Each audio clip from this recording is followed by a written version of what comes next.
은혜가 아니면 설명이 안 됩니다. 우리들이 늘 다양하게 생각하던 부분들이 그것조차도 하나님의 은혜의 손길이 아니었다면 우리는 아무것도 아니다라고 하는 말을 할 수밖에 없지 않습니까? 오늘 특별히 코로나가 한참 만연하고 있을 때 우리 정성훈 목사님이 교회를 개척한다고 해서 마음이 그렇게 썩 내키지는 않았습니다. 그러나 하나님이 하시는 일은 인간의 생각과 방법과는 너무나도 차이가 나지 않습니까? 저는 그런 의미에서 하나님께서 이 교회를 세우신 것은 인간의 계획이 아닙니다. 하나님의 뜻대로 세워진 교회입니다. 그러기에 지금 여러 가지 어려운 그런 상황과 고난의 그런 부분들이 조금은 있을지라도 하나님께서 궁극적으로 이 교회를 통하여 영광 받으실 것을 저는 믿습니다. 아멘. 믿으시면 아멘 하십시다. 아멘. 오늘 저와 여러분들이 함께 은혜 받으실 그 말씀의 제목을 저는 어떻게 얘기했냐면 오순절 신앙의 본질로 열매 맺자. 아멘. 우리 따라해 보실까요? 오순절 신앙의 본질로 열매 맺자. 아멘. 아멘. 우리의 신앙은요 열매를 맺어야만 합니다. 아멘. 이것은 다만 선택사항이 아니라 열매 맺는 것은 이것은 그리스도인 된 자들의 필수 의무라고 하는 것입니다. 그런데 많은 사람들이 그저 자기의 신앙을 유지하는 데 급급해서 살아가고 있지 않습니까? 그러나 우리 새생명교회의 성도 여러분들은 오히려 우리들의 신앙의 성숙과 발전과 성장을 위한다면 우리가 모든 것을 좀 넓게 보고 넓게 생각하는 그런 자세가 얼마나 필요한지 모르겠어요. 우리가 이렇게 굽어나서 나 생각만 하고 우리 내 울타리에 갇혀서 나만 생각한다면 발전도 성장도 없는 것입니다. 저는 그런 의미에서 오늘 뜻깊은 날입니다. 열매를 맺어서 그 열매 맺은 것을 이 앞에 보이는 것처럼 하나님 앞에 올려드리는 그와 같은 축복된 날이 오늘의 날이면서도 교회를 창립한 지 2주년이 되고 그러기에 하나님 우리가 더욱더 영혼들을 구원하는 일에 앞장서겠습니다를 우리가 다짐할 수 있는 그런 시간이 아니겠느냐 이런 생각을 해보는 것이죠. 여러분들 우리들이 신앙생활을 하면서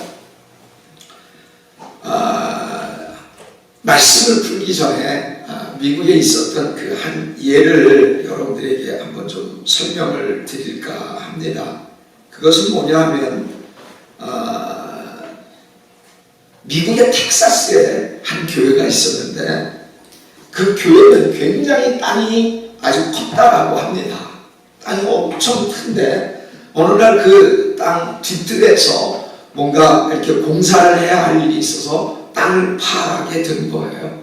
근데 땅을 파는 가운데 석유가 터져나오는 거예요. 네, 할렐루야 아닙니까? 할렐루야. 네. 석유가 터져나와가지고 이거 아주 그냥 횡재를 만난 거예요, 교회가. 그런데 언제나 석유가 터져나온다라고 하면 이게 사업성이 있는가?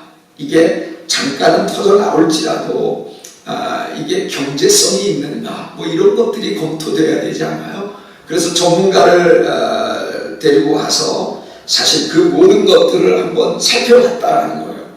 그런데 경제성이 있었다는 겁니다.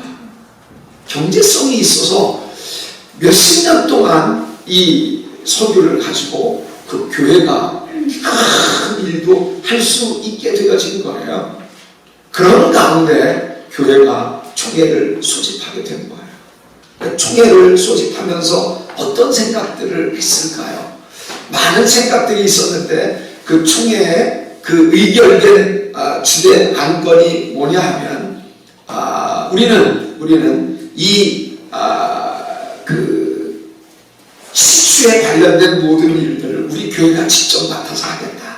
두 번째는 이 석유 시추로 인하여서 오는 모든 수익금의 반은 우리가 교회와 교회 선교를 위해서 쓰겠다. 그리고 그 반은 이 교회 등록된 교인들 모두에게 그 수혜를 입히도록 하겠다. 맨 마지막 이것이 아주 우리들에게 의미를 던져줍니다. 오늘 총회가 끝나고 난 이후부터는 우리는 새 신자도 받지 않고 그리고 새로운 성도가 우리 교회에 오는 것도 받지를 않겠다라고 하는 것입니다. 여러분들 생각을 해보세요. 교회가 돈이 하늘로부터 떨어졌어. 횡재인 것은 분명한데, 자, 교회가 이렇게 될 때는 이거는 주식회사죠. 이익을 배당을 그 주식 소유자에게 나눠주는 것처럼 마치 교회가 그런 자기의 이익과 혜택에 관련된 것에 민감하다면 그것은 교회라고 말할 수는 없는 것이죠. 그것은 오히려 주식회사라고 말을 해야 맞지 않겠습니까? 오늘날 우리가 본질이라고 얘기할 때 그 본질이 무엇을 우리에게 뜻합니까? 본질이라고 하는 것은 그것이 없으면 존재할 수 없는 것. 이게 바로 본질이에요.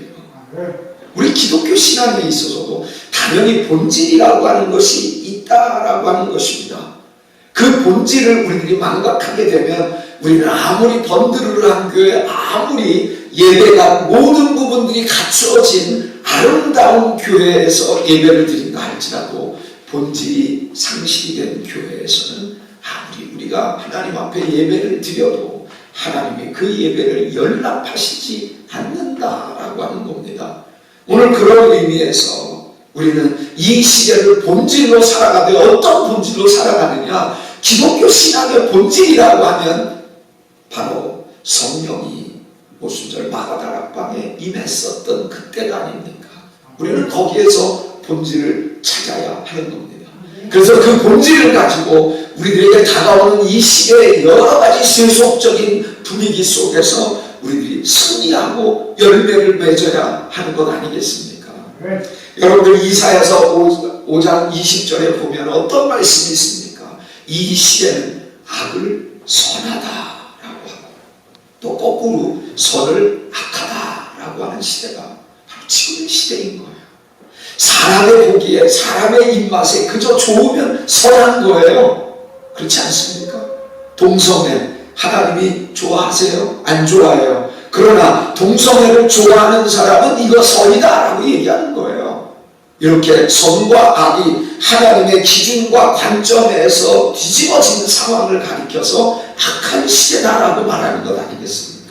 지금 저와 여러분들이 악한 시대에 살아가고 있는 거예요. 이 악한 시대에 우리들이 어떻게 악한 시대에서 승리하면서 열매를 맺을 수 있느냐? 본질로 돌아갈 때 우리들에게 하나님이 열매 맺을 수 있는 은혜를 주시는 거예요. 세상이 그렇게 돌아간다고 해서 나도 적당히 그 같은 보조를 맞추면서 살아간다? 이것은 하나님의 뜻과는 전혀 상관이 없겠죠. 오늘 본문 말씀은 어떻게 보면 우리 크리스천들 중에 성령을 사모하는 사람들이 굉장히 즐겨 사용하고 읽는 그런 본문의 말씀입니다.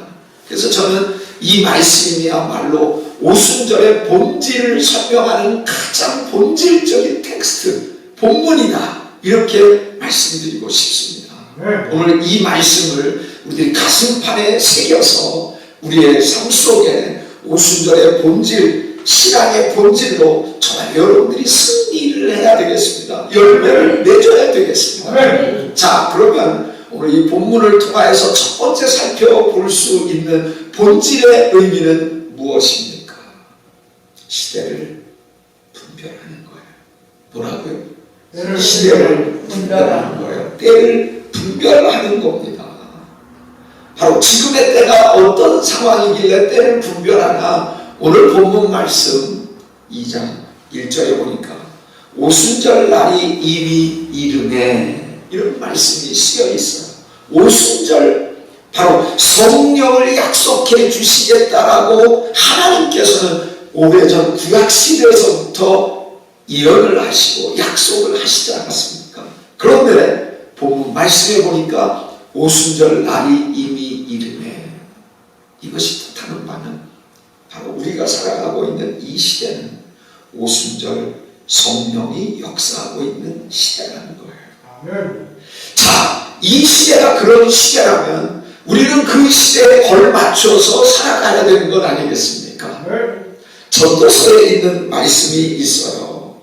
범사에 기간이 있고 또 천하 모든 것이 다 때가 있다라고 얘기를 해요. 모든 것이 때가 있는데 그 때를 분별하는 것이 전도서 기자인 솔로몬 왕은 바로 우리들에게 바로 그것을 지혜라고 말하고 있는 거예요.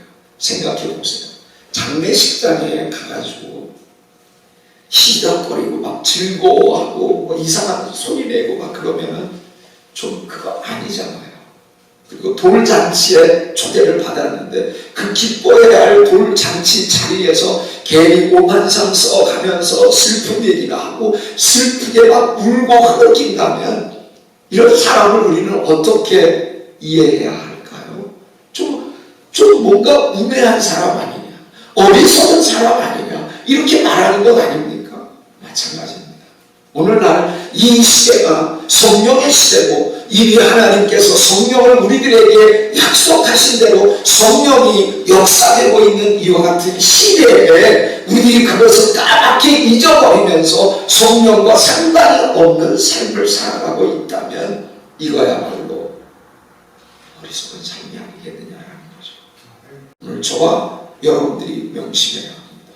지금의 시대는 하나님께서 성령을 원하고 또 성령의 임재를 갈망하는 모든 사람들에게 예외 없이 하나님은 성령의 능력과 성령의 임재하심을 선물로 허락하셨다는 거예요. 그렇기에 저와 여러분들은 어떤 사람이 되어야 하겠습니까? 하나님의 약속을 믿고 지금 성령의 시대에 더 성령이 내게 역사하시기를 기도하면서 성령과 동행하면서 성령의 은사를 활용해가면서 하나님의 능력을 실현하고 그래서 전도의 약재로도 사용해야 하는 것 아니겠느냐라는 거죠.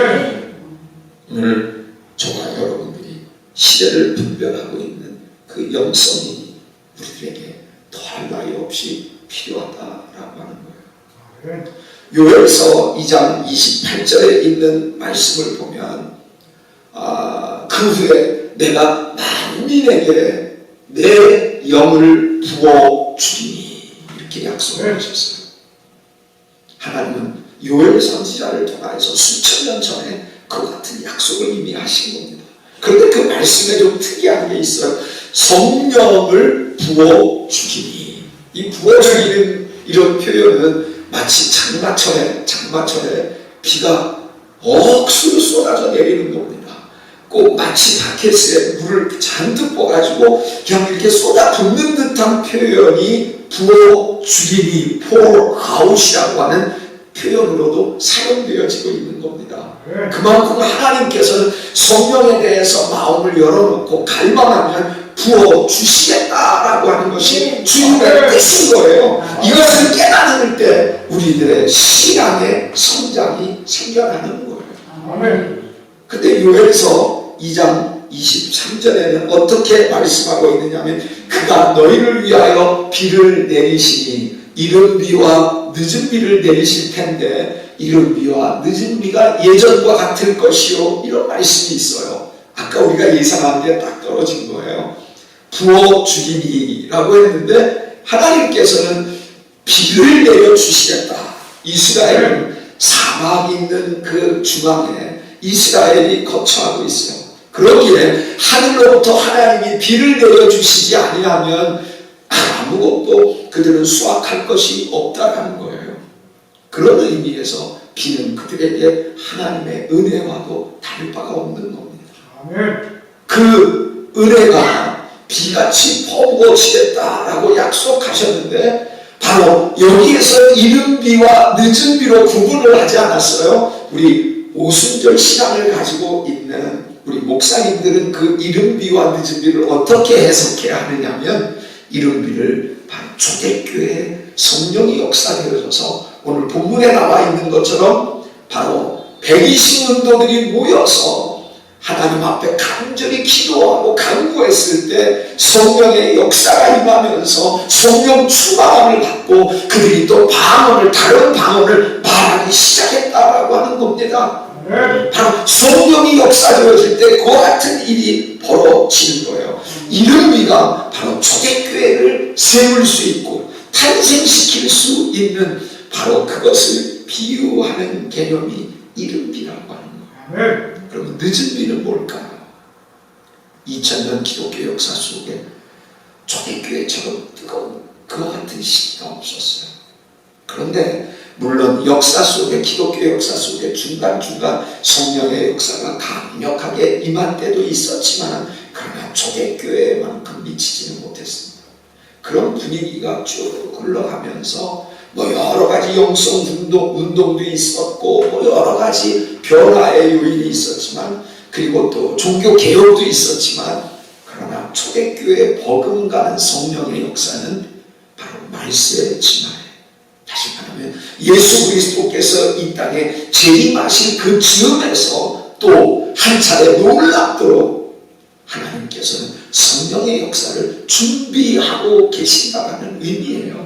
그러기에 이른비하면 초대교회 성령이 역사되어져서 교회가 탄생되어졌다라고 말할 수 있다면 늦은비하면 예수님의 재림의 때 또 그 재림을 준비하되 무엇으로 준비하느냐라는 거죠. 성령 충만으로 준비해야 되겠다는 거예요. 그래서 신부수록 단장을 하고 그리스도의 신부된 우리들의 삶을 주님 앞에 보여드려야 하는데 이거 인간의 힘으로 가능하겠습니까? Never. 절대 불가능한 거예요.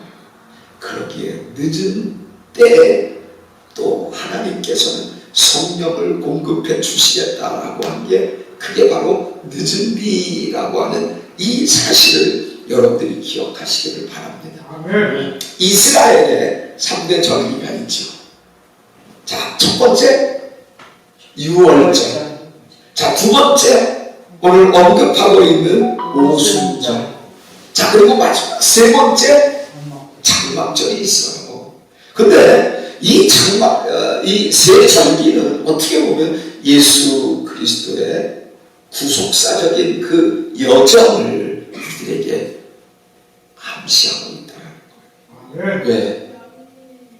여러분들 그리스도의 죽으심이에요. 우리 죄를 위하여 그리스도께서 죽으셨다. 이것을 절기로서 표현해낸 게 구약시대에서부터 어린 양을 잡아가지고 하나님 앞에 제사를 드렸던 것 아닙니까?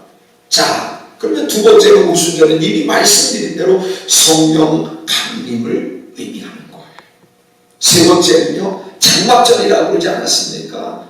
예수 그리스도의 재림을 준비하는 절기다. 이렇게 보는 거예요.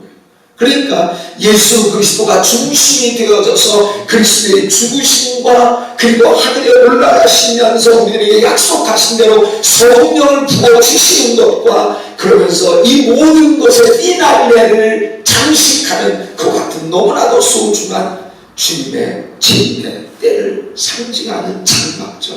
그러기에 이 세 장막절은 이 세 절기는 너무나 의미가 있는 것 아니겠습니까? 베드로는 예수 그리스도의 수제자 아니었습니까? 그가 한번 굉장히 예수님 앞에 히트를 쳤어요. 주는 그리스도시요 살아계신 하나님의 아들이시이다. 예수님이 감동을 먹으신 거예요. 자, 그랬던 수제자였는데 그가 예수님이 말씀하신 대로 닭이 울기 전에 그는 예수 그리스도를 세 번씩이나 부인하지 않아요.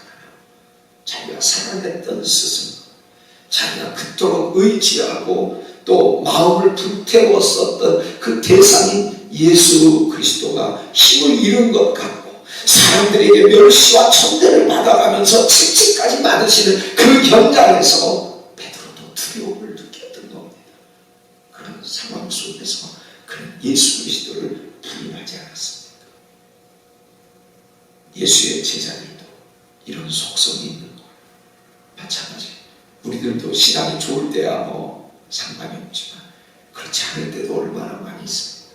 주님의 마음을 안타깝게 할 때가 얼마나 많이 있어요.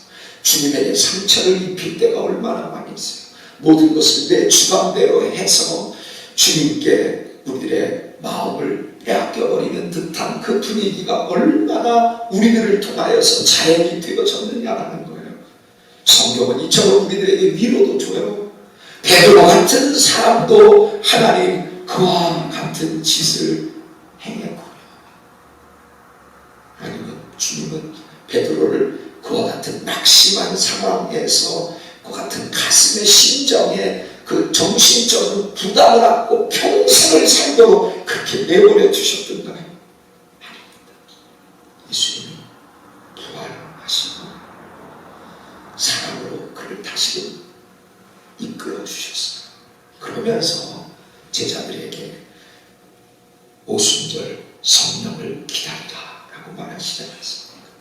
그래서 베드로도 120문도와 함께 모였던 곳이 바로 오늘 본문에서 설명되어지고 있는 오순절 성령의 역사의 현장이었다라는 거예요. 베드로는 여기에서 성령을 충만 체험을 했어요. 그리고 난 다음에 그의 삶의 A와 B씨가 완전히 구분되어지는 놀라운 일이 벌어진 거예요. 그 사건을 우리는 어떻게 이해해야 하겠습니까? 베드로가 그와 같은 오순절 성령의 놀라운 역사를 체험하고 난 후에 늘 여느 때와 마찬가지로 성전을 향하여 기도하러 가는 중이었어요. 그런데 기도하러 가는 중에 성전 미문에는 언제나 그 안진뱅이가 한 푼 줍시오 하면서 손을 벌리면서 구걸하는 그 같은 상황이 계속 되어졌어요. 베드로는 그것을 못 본 채 때로를 하면서 늘 자기 기도한다라고 하면서 기도하러 성전에 올라갔는데 여느 때와는 달랐던 베드로의 모습을 우리는 거기에서 확인할 수 있었다라고 하는 겁니다. 베드로는 그냥 지나갈 수가 없었어요. 거기에서 앉아서 안진뱅이 신세로서 구걸하는 그 영혼을 불쌍히 여겼던 겁니다. 그러면서 그는 뭐라고 외칩니까? 은과 금은 내게 없거니와 내게 있는 것으로 내게 주노니 나사렛 예수 그리스도의 이름으로 걸어라! 이렇게 명령하지 않았습니까? 무엇이 베드로를 이렇게 만들었습니까? 때로는 비겁하게 보이고 때로는 그와 같은 겁쟁이로 보였던 베드로를 이렇게 180도로 바꿔놓게 만든 그 사건이 무엇이었느냐는 겁니다. 그것은 다른 게 아니었습니다. 오늘 본문의 오순절 사건이었습니다. 오늘 그런 의미에서 우리들이 오순절 사건을 우리들이 사모해야 된다는 거예요. 왜 그렇습니까? 그 비결이 오순절의 성령의 놀라운 역사의 비결이 그 안에 담겨 있기 때문에 그렇다는 거예요. 오늘 이 시대가 성령의 시대라는 것을 우리들이 깨닫고 지금은 성령이 우리들에게 한없이 은혜를 부어주시고 성령의 역사를 허락하실 때에 내가 이것을 활용해야 되겠다. 이렇게 마음 먹는 거 아니겠습니까? 오늘 시대를 분별하여서 우리들이 열매를 맺는 지혜를 얻게 되기를 주님의 이름으로 부탁합니다. 두 번째, 오순절 신앙의 본질은 무엇일까? 오순절 신앙의 본질은 모여서 기도하는 것입니다. 모여서 기도하는 거예요. 오늘 본문 말씀 1절 하반절에 보니까 저희가 다 같이 한 곳에 모였더니 They are all together in one place. 저들 그 120문도들이 다 함께 모였다라는 거예요. 그럼 모였으면 뭐 했을까? 거기서 뭐 게임을 했을까? 아니면 거기서 잡담을 들어보면서 뭐 다른 짓거리를 했을까? 아니라는 거예요. 우리는 분명히 상상할 수 있습니다. 이들이 왜 모였을까? 이들이 모여서 무엇을 했을까? 기도였다라는 거예요. 기도였습니다. 간절히 기도했다라는 겁니다. 이들이 기도했을 때 말씀드린 대로 교회가 창립이 되지 않았습니다.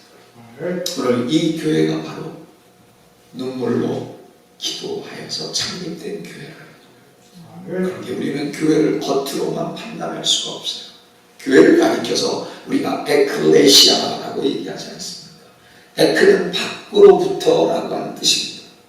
레시아라고 하는 이 부분은 어떤 의미에서 불러오다라는 뜻이에요. 그러니까 밖으로부터 불러옴을 받은 사람들의 모임, 이것을 가리켜서 우리가 교회라고 하는 거예요. 그러니까 여러분들 교회를 외형적인 것으로 판단하고 이 교회 이거 뭐 이렇게 쓸쓸해 보여? 왜 이렇게 비난해 보여? 이게 제대로 된 신앙 가진 사람이 말할 수 있는 게 아닌 거예요. 왜? 교회라고 하는 것의 본질은 외형에 있지 않고 그 내용에 있다는 거예요. 예수님을 얼마나 사랑합니까? 얼마나 기도하는 성도들이 모여 있는가? 하나님이 구원해 주신 것에 대해서 감사하여 기뻐하는, 그래서 오늘도 이렇게 감사하는 많은 오곡백과 과일들을 이렇게 진열하지 않았습니까? 감사하는 성도들이 얼마나 있는가? 이런 자들이 모여 있는 곳이 교회라는 거예요. 그러기에 저와 여러분들은 그와 같은 생각을 가지고 우리들이 하나님 앞에 모여서 기도할 수 있어야 된다는 거예요. 근데 교회가 가지고 있는 기능이 있어요. 모일 때 가능한 기능이 있는데, 처음에는 레이투기아라고 하는 것인데 예배를 드리는 기능입니다. 두 번째는 디다케라고 하는 기능인데, 그것은 바로 교육을 하고 가르쳐서 하나님의 말씀이 내 심장판에 새겨질 수 있도록 교육하고 또 교육하는 것, 이게 바로 디다케의 기능이라는 거예요. 세 번째 기능은 뭐냐? 바로 디아코니아라고 해서 그 받은 은혜를 주님을 위하여서 서빙하는 겁니다. 봉사하는 겁니다. 그러기에 왜 교회를 어떤 사람들은 사회봉사기관으로 생각을 하는데 그것도 틀린 것은 아니야. 그러나 봉사가 목적이 아니라 봉사를 통하여서 영혼을 구원하는 일에 도움으로 사용하겠다라는 거예요. 그런데 어떤 교회를 보면 봉사선에서 끝나버리고 마는 거예요. 교회는 사회사업기관이나 단체만은 아닙니다. 그러나 그 역할을 합니다. 그러나 그것을 뛰어넘는 역할을 감당해내는 게 교회라는 거죠. 그 다음이 케리그마라고 하는 건데, 목사님이 매주일마다 또 수요일마다 말씀을 선포하시잖아요. 그러면 이것은 케리그마는 목사님들이나 주의 종들만의 사명이라고 볼 수 있나요? 그렇지 않다는 거예요. 이 케리그마의 사명은 입을 가지고 있는, 혀를 정상적으로 사용하면서 말할 수 있는 사람들 모두라면 이 케리그마를 감당할 수 있는 겁니다. 오늘 우리가 전도 축제 아닙니까? 영혼을 우리들이 불러 모아서 하나님 앞에 이 오곡백화와 과일들을 들어놓는 것도 중요하지만, 하나님은 이 오순절에 어떤 것을 원하십니까? 영혼들을 추수한 것들을 우리들이 함께 모여서 그 영혼 추수들로 인하여 하나님 앞에 영광 올려드리는 것이 신약시대 오순절과 구약시대 오순절과의 판이하게 차이나는 특징이라고 하는 겁니다. 오늘 그러기에 교회는 모여서 이와 같은 5가지의 그 다음이 마지막이 뭐예요? 코이모니아, 교제하는 거예요.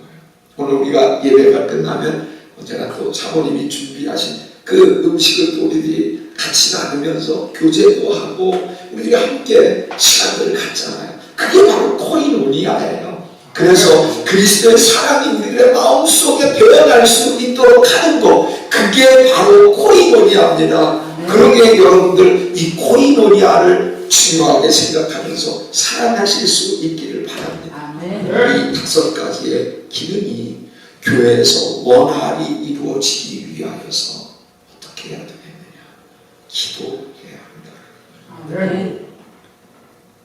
많은 날 이 시대에 많은 교회들이 그 큰 교회들을 어떤 프로그램으로 운영을 하려고 합니다. 그리고 이벤트화 시켜가지고 인간의 노력으로 애를 써서 그와 같은 예배나 어떤 그 모임을 인간의 수단과 프로그램화 하려고 합니다.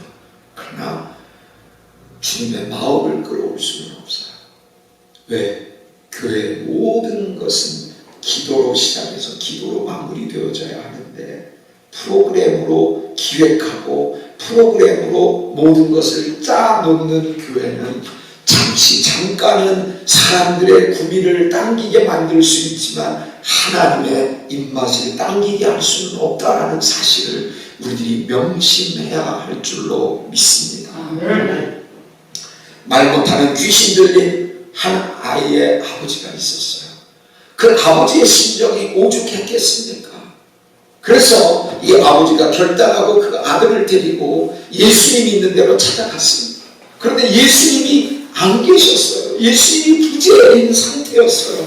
그러니 제자들에게 뭔가 이것을 요청을 하고 제자들에게 부탁하면 되겠지 하고 자기 아들의 그 상황, 말 못하는 귀신 들린 이 아이의 귀신을 쫓아내고 치료해달라고 애원을 한 거예요. 제자들은 나름대로 폼 좋게 예수님을 따라서 멋지게 한번 해봤는데 어떻게 했습니까? 결국은 실패하고 말은 거예요. 예수님이 때마침 오셔서 예수님이 말씀 한마디로 그 아이의 귀신이 쫓아나가면서 많이 풀리면서 정상으로 바뀌어진 것입니다. 시간이 조금 지나고 제자들이 묻습니다. 아니 예수님, 우리가 그렇게 귀신을 쫓아내고 치유하려고 애를 썼는데 그 친구 변하지는 않았잖아요. 그런데 주님은 말씀 한마디로 이렇게 이 아이를 정상으로 고치시지 않았습니까? 비결이 무엇입니까? 그때 예수님이 뭐라고 말씀하셨습니까? 마가복음 9장 29절에 오직 기도 외에는 이런 종류가 나타나지 않는다라고 말씀하지 않았습니다. 기도 외에는 우리들이 다른 것을 통하여서 기대할 것은 없다라고 하는 인식을 저와 여러분들이 가져야 되겠습니다. 아멘. 우리 정은 목사님은 아마 아실 거예요. 올 2월 28일에 제가 후두암 진단을 받았습니다. 의사가 그렇게 얘기를 하는데 오히려 당사자인 저는 담담했습니다. 그것도 하나님의 은혜라고 말씀드릴 수가 있겠죠. 은혜를 받아가지고 그 평상시 내가 어떻게 저거 하느냐가 어려운 일이 생길 때 그게 이렇게 드러나는 것은 아닌가 하는 그런 생각도 해보게 됩니다. 어쨌든 기도하는 중에 수술을 받았고 수술하고 별 문제가 없었어요. 그래서 수술도 깨끗이 끝나고 그래서 후두암이 뭐 이런 문제가 있지만 여러 가지 문제가 있지만 그래도 초기에 발견이 되고 수술을 해서 의사는 별 문제는 없다라고 얘기를 해요. 그럭저럭 3개월이 지나갔어요. 그래가지고 3개월이 지나간 상황에 암 환자는 매번 정기적으로 의사 진단을 받아야 되지 않습니까? 계속 뭐 3개월 동안은 별 문제도 없었어요. 근데 3개월이 지나가고 난 다음에 갔는데 조그만 혹이 또 수술한 그 부위에서 자라나고 있는 거예요. 그러면서 의사가 수술한 부위에서 또 혹이 자라나는데요. 한번 두고 보십시다. 그리고 매달 우리가 또 체크하러 갔는데 점점 커지는 거예요. 그래서 그 사이즈가 커져가지고 의사는 그때 얘기를 합니다. 수술을 한 번 더 재수술을 해야 되겠습니다. 제 마음속에서 허락이 안 되는 거예요. 그래서 제가 그 의사 선생과 타협을 했어요. 우리 한 달 동안을 더 시간 경과에 따라서 한번 살펴보고 그리고 그때가 지나서도 이렇게 되어지면 제가 수술하겠습니다 라고 했어요. 의사가 빨리 하는 게 좋을 텐데요 하고 고개를 갸우뚱 거리다가 그래 한 달만 다시 한번 보십시다. 몸 조심하시면서 몸 관리 잘하세요. 그래서 어쨌든 다른 때보다 평상시보다 그 한 달이라고 하는 기간이 주어졌으니 금식도 하고 기도도 하면서 하나님 앞에 매달린 거예요. 그런데 그렇게 기도를 하고 그렇게 금식도 하고 그러니까 마음도 편안하고 그리고 목 성대에 있는 이 인후 부분도 너무나 좋은 거예요. 근데 이제 또 의사 만날 시간이 다 다가왔어. 너무나 편안한 거야. 저나 우리 아내는 집사람이나 똑같은 그런 마음이었어요. 야, 하나님이 지혜를 주셨구나 라고 하는 그런 마음을 갖고 기대감을 갖고 의사를 찾아가는 거예요. 의사가 또 내시경으로 이 상태를 점검하더니 이거 안 되겠습니다. 한참 더 찾아갔습니다. 당장 날짜를 잡아서 이제 바로 수술을 해야 합니다. 그 말을 들었을 때 저는 굉장히 낙심했어요. 하나님이 그런 확신도 주셨고 하나님이 고쳐주시겠다라고 하는 그런 마음을 나나 우리 아내에게 동시적으로 주셨기 때문에 저는 당연히 하나님이 이 수술, 재수술하지 않고 그대로 치유되어지는 과정일 것이다 라고 했는데 아니었다라고 하는 겁니다. 우리들이 신앙생활을 할 때 우리들이 계획 세워놓은 대로 될 때가 얼마나 있습니까? 그럴 때가 되면 하나님이 무슨 생각을 하고 계실까? 어떤 계획을 가지고 계실까를 우리는 생각해 봐야 되는 거예요. 그래서 수술 날짜를 8월 8일로 잡아놨어요. 그리고 난 다음에 우리들이 할 수 있는 것은 아무것도 없었어요. 그래서 기도를 하는데 이번에는 하나님이 지혜를 주시는 거예요. 기도를 그냥 하는 게 아니라 기도원도 아말렉 군사들이 이스라엘을 완전히 포위하고 있을 때 인간의 지혜로는 이스라엘이 그 상황에서 벗어날 길이 없는 거예요. 그때 하나님 앞에 표적을 구했던 겁니다. 그게 바로 사사기 6장에 나와요. 알고 계실 거예요. 사사 시대에 기드온을 통하여서 하나님이 300명의 용사로 아말렉을 물리쳤다라고 하는 그 기사를 하실 거예요. 근데 거기에 그 기드온은 표적을 구했잖아요. 어떤 표적을 구했습니까? 어떤 표적을 구했습니까? 첫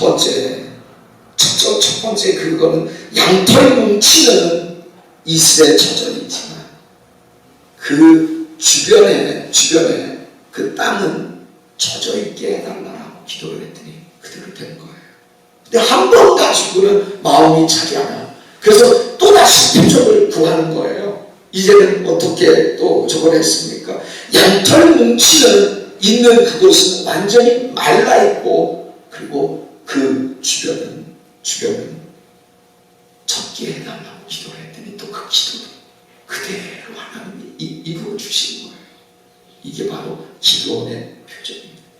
그래서 저도 하나님 앞에 표적 기도를 강요했어요. 하나님, 내가 많은 기도를 했지만 이렇게 표적을 놓고 하나님 앞에 승부하는 것은 이번이 처음인 것 같습니다.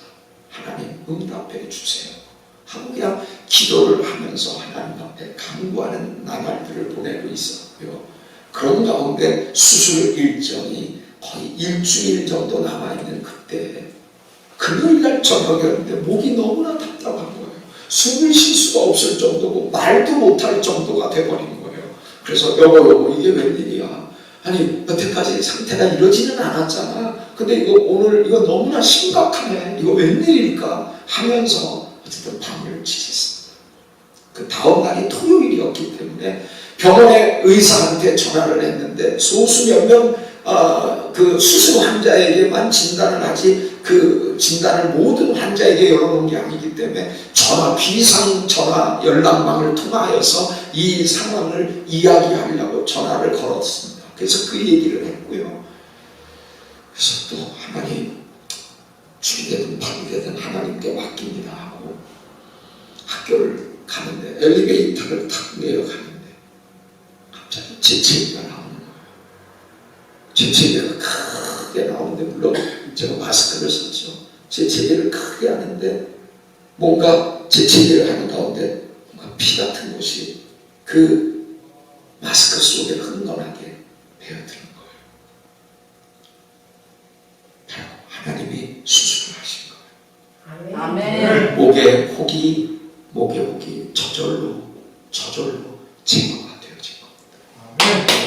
그 사이즈를 보니까요, 여러분들 마트에 가면 뭐라 그러죠? 포도, 블루베리 있죠. 블루베리 사이즈 직경 1cm만한 그 블루베리하고 똑같아요. 같이 생겼습니다. 그래서 제가 사진도 찍어놨어요. 블루베리 1cm 직경의 사이즈가 기침하는 가운데 여기서 태어나. 하나님이 이런 하나님이십니다. 하나님을 기도하면 하나님이 역사하십니다. 제가 이따가 식사할 때도 하나님은 기도하는 자의 그 간구에 귀 기울이십니다. 우리는 그것을 확신해야 합니다. 그러면서 야훼께서 우리를 위하여 준비해 놓으신 선하고 아름다운 것들을 맛보아 우리가 하나님을 더 잘 알아야 되지 않겠어요? 하나님을 내가 경험하지도 아니하고 내가 어떻게 헌신하고 내가 어떻게 길거리에 나가서 영혼들을 추수하겠다라고 다짐할 수 있고 그렇게 외칠 수 있겠느냐라는 거예요. 인간은 그렇게 못합니다. 하나님의 은혜가 주어져야 하나님이 일하게 하시는 거예요. 오늘 저와 여러분들 야훼의 선하심을 보다 더 많이 맛보시기를 바랍니다. 그건 뭐예요? 하나님이 좋은 일을 행하시는 것을 너희들은 더 많이 경험할지어다 라고 하시는 하나님의 당부 말씀 아니십니까? 자, 하나님이 선한 일을 여러분들에게 베풀어 주시겠다라고 하는데 그러면 아멘 하면서 나도 이제 주님이 베풀어 주시는 그 맛있는 신앙의 역사를 내가 경험하겠습니다라고 고백해야 되는 것 아니겠습니까? 아멘. 기도할 때 가능한 거예요. 오순절 신앙의 본질은 다른 데 있지 않습니다. 저는 우리 한 세대 어른들에게 늘 강조합니다. 우리가 세상에 우리들이 나가서 승부를 할 때 그것은 세상적인 것 가지고 우리들이 나가서 싸워서 되는 건 아니다. 바로 성결함과 기도다. 우리가 늘 주님 앞에 거룩함, 경외함을 가지고 성결하게 살아가는 그와 같은 신앙, 그러면서 하나님 앞에 기도할 때 하나님은 그 성도의 삶 가운데 놀라운 결실을 맺게 만들어 주신다라는 것입니다. 결론을 맺겠습니다.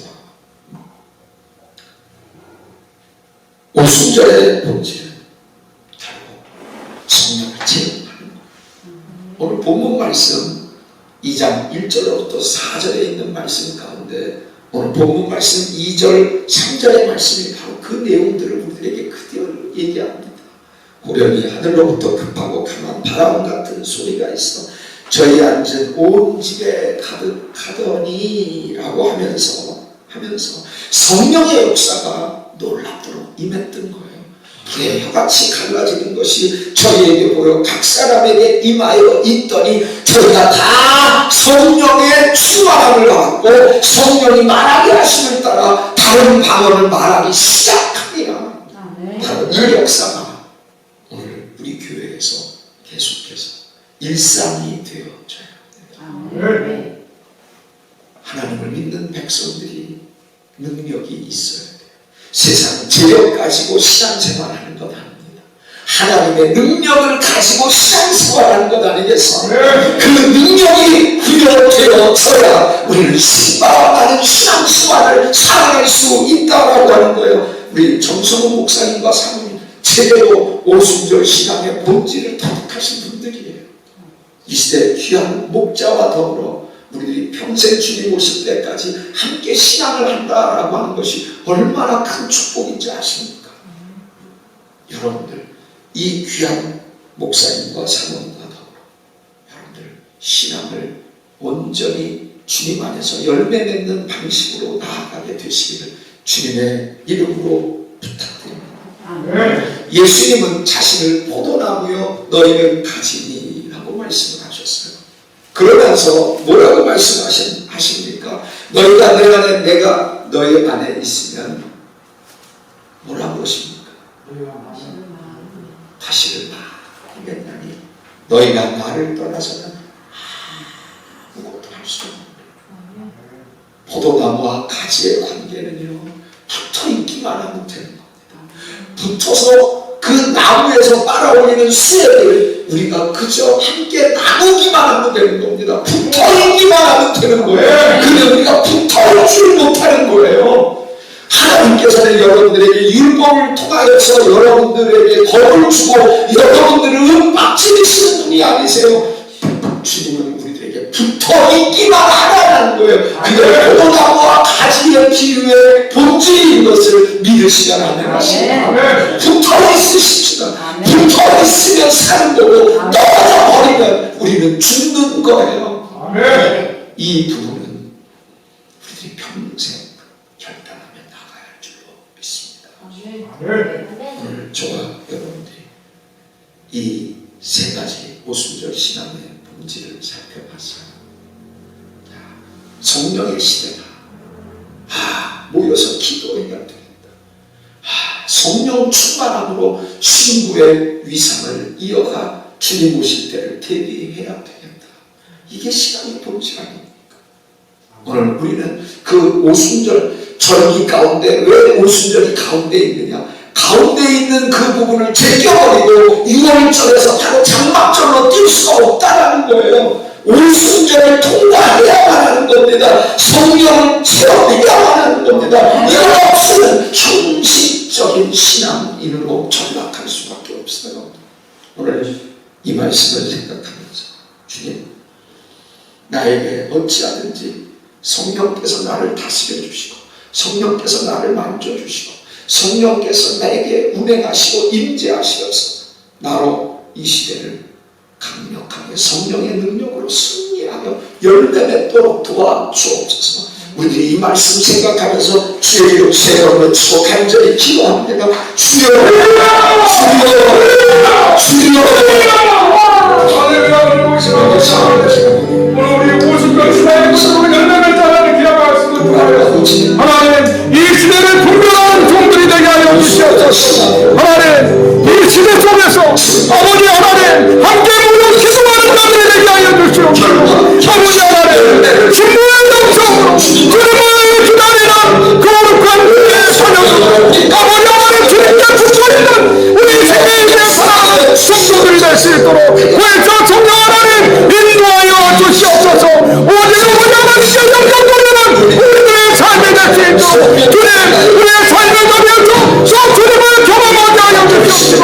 주님과 함께 동행하는 사랑하는 우리 성도들이 될 수 있도록 아버지 하나님과 동행하여 예수 그리스도의 역사를 아버지 살아계시는 오순절 신앙의 본질로 열매 맺는 우리 새생명교회 성도들 모두가 되게 하옵소서.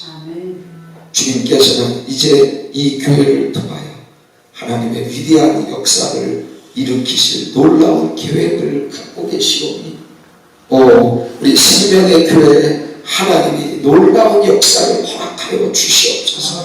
생명의 교회를 통하여 생명이 잉태되고 생명이 나누어지고 생명의 교회를 통하여 생명이 온 누리에 우리 약대동을 넘어서서 부천 그 부천을 넘어서서 전국 전국을 넘어서서 온 세계로까지 연결되어지는 역사를 우리 모두가 경험하게 하옵소서. 아멘. 감사하며 예수님 이름으로 기도합니다. 아멘.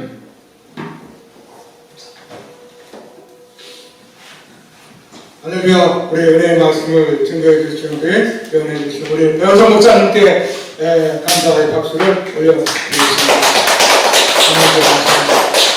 오늘 정말 이 시대에 딱 필요한 말씀, 오늘 추수감사절을 맞이해서 우리에게 딱 맞는 말씀을 주신 것 같습니다. 우리 이 시간 우리 은혜 찬양 다시 한번 하고 우리 저 키보드 음을 조금만 높여줄 수 있어요. 그래서 우리 은혜 찬양하고 우리 다 함께 오늘 말씀 오순절 신앙의 본질로 열매 맺자. 이제 우리가 이제 더 성숙해져야 되고 우리의 인생에서 결실을 내릴 때 오늘 이 추수감사절처럼 결실을 내릴 때가 왔습니다.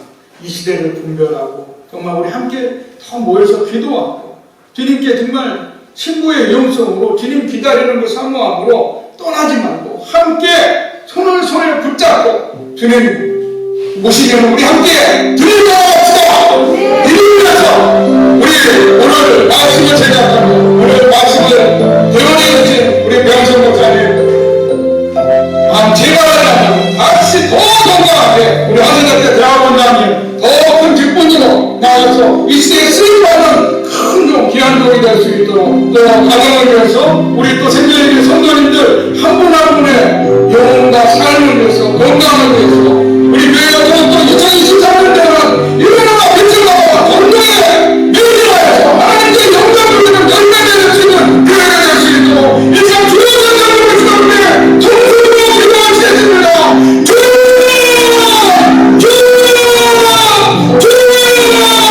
하나님 아버지 하나님 감사드립니다.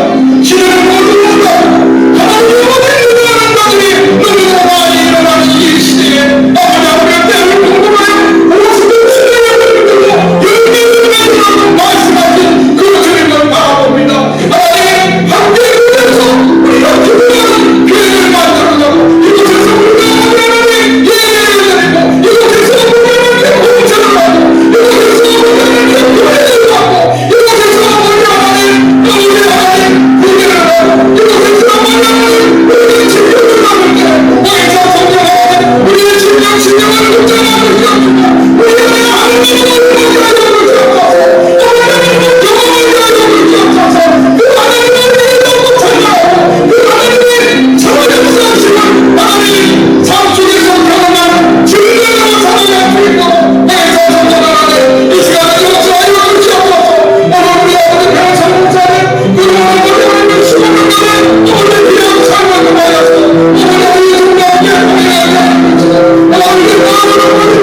은혜 한 번만 더 딱 부르시고 우리 제가 봉헌 기도하고 전문가 588장으로 저한테 예물을 드리겠습니다.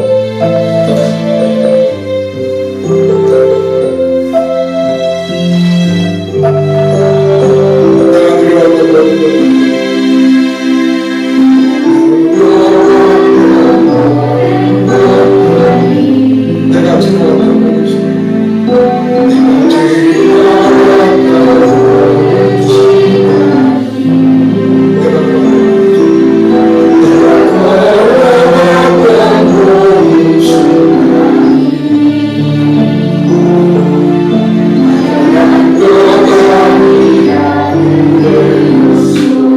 내가 이 땅에 태어나서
모든 것이 하나님의 은혜를 드리겠습니다. 우리 하나님께 영광 박수 올리겠습니다.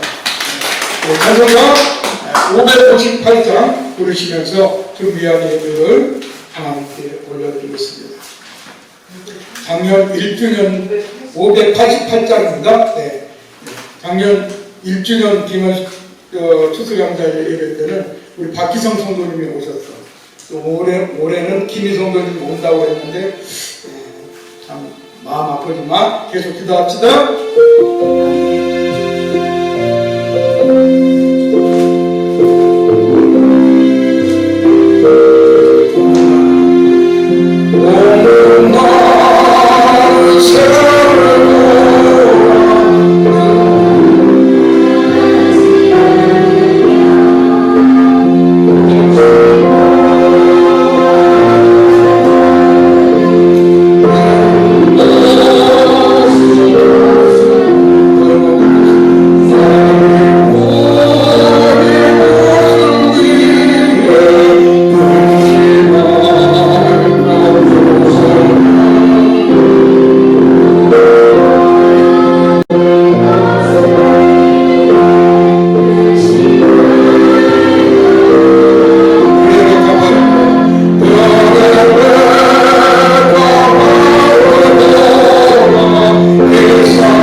하고 보시겠습니다.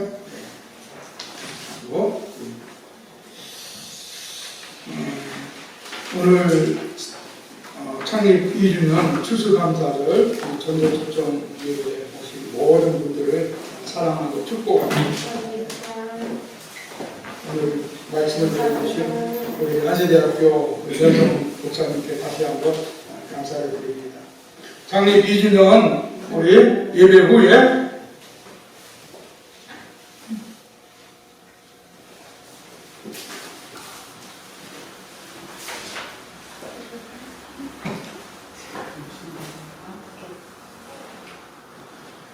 우리가 우리 진결실에서 함께 식사 나누겠습니다.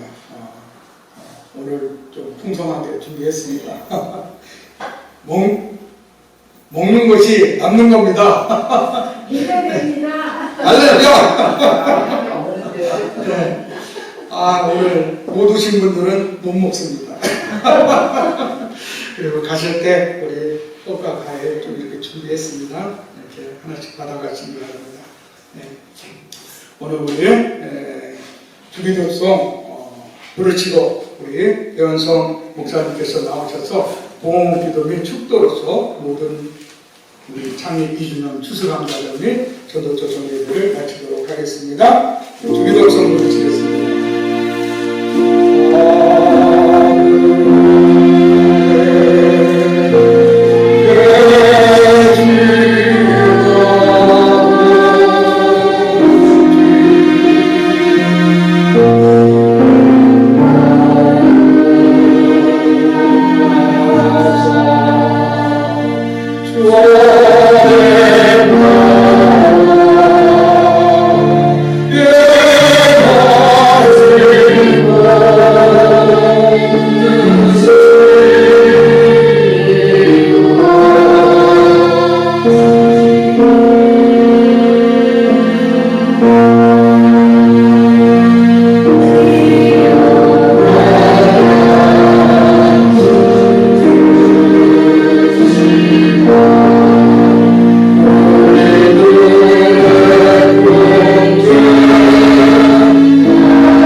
기도하겠습니다. 살아계신 하나님, 오늘 추수감사절이자 또 우리 생명의 교회 2주년 창립 예배이며 또한 아버지 새로운 영혼들을 추수하기 위하여 우리들이 그 열정을 간직하고 있는 성도들 마음속에 함께 하시니 감사합니다.